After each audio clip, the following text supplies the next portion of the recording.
আসসালামু আলাইকুম। আমি Rubel Hossain, junior instructor, department electrical. তো আজকে আমরা একটা জব এক্সপেরিমেন্ট করি। সেই জবের এক্সপেরিমেন্ট হচ্ছে যে ভেরিফাই দ্য ওহমস ল, মানে ওহমসের সততা নিরূপণ করা। সেটার জন্য আমরা প্রথমে সার্কিট ডায়াগ্রাম অনুসারে আমাদের কানেকশনগুলো সম্পূর্ণ করি। তার জন্য যে মালামালগুলো লাগবে, একটা ডিসি পাওয়ার সাপ্লাই ইউনিট লাগবে, একটা অ্যামিটার লাগবে, একটা ভোল্টমিটার লাগবে এবং লুপ লাগবে, মানে রেজিস্টার হিসেবে আমাদের একটা লুপ লাগবে। এখন ডিসি পাওয়ার সাপ্লাই ইউনিট থেকে আমাদের কোথায় আসবে একটা অ্যামিটার। অ্যামিটারকে আসলে কানেকশন এখানে আমরা আলাদা কোনো অ্যামিটার কানেকশন করি নাই, জাস্ট মাল্টিমিটার দিয়ে আমরা মেজারিং কাজটা সম্পূর্ণ করবো। সেজন্য আমরা জাস্ট ডিসি পাওয়ার সাপ্লাই ইউনিটের সাথে আমরা জাস্ট লোডকে সিরিজে কানেকশন করবো। আর বাকি কাজগুলো আমরা এখন ধাপে ধাপে সম্পূর্ণ করবো।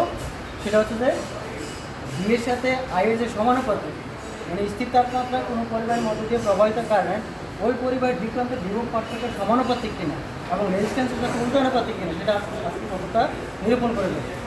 ঠিক আছে, তাহলে আমরা আগে প্রথমে ভোল্টেজটাকে একটু সেট আপ করে নিই। এই যে আমাদের ডিসি পাওয়ার সাপ্লাই ইউনিট, সেখানে প্রথমে আমি ভোল্টেজ নিব।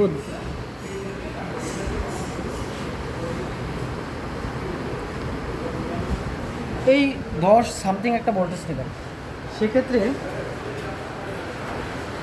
বিয়ের সাথে যে আইয়ের সমানুপাতিক সেটা যাচাই করার জন্য অ্যামিটারের মাধ্যমে সেটা পর্যবেক্ষণ করব। তো সেক্ষেত্রে আমরা সিরিজে একটা অ্যামিটার কানেকশন করব।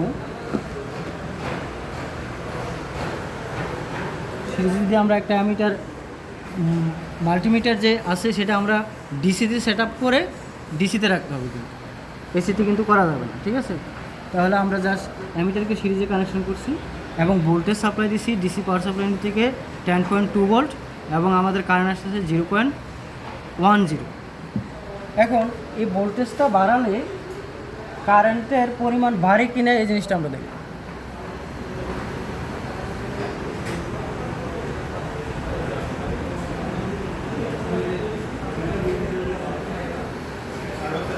(15.3 ভোল্ট নিলাম। সেক্ষেত্রে রেজিস্টার ফিক্স আগের মতোই রাখলাম 100 ওহম। তখন কারেন্টের পরিমাণ কত আসতে দেখতেছি 0.14। তার মানে আগে ছিল 0.10, এখন হচ্ছে কি 0.14। তার মানে বি এর সাথে আই এর সমানুপাতিক, এটা আমরা বুঝতে পারলাম। ঠিক আছে, এখন দেখব যে আই রেজিস্ট্যান্সের ব্যস্তানুপাতিক সেটা প্রমাণ করার জন্য আমাকে ভোল্টেজকে স্থির রাখতে হবে, রেজিস্ট্যান্সকে ভেরি করতে হবে। আচ্ছা, যাই হোক, তাহলে আমরা ভোল্টেজ আমি 15.3 ভোল্টই রাখলাম, সেট আপ করলাম এবং কারেন্টের পরিমাণ দেখলাম 0.14 বা 15 সামথিং। এখন রেজিস্ট্যান্সকে আমি বাড়িয়ে দিলাম।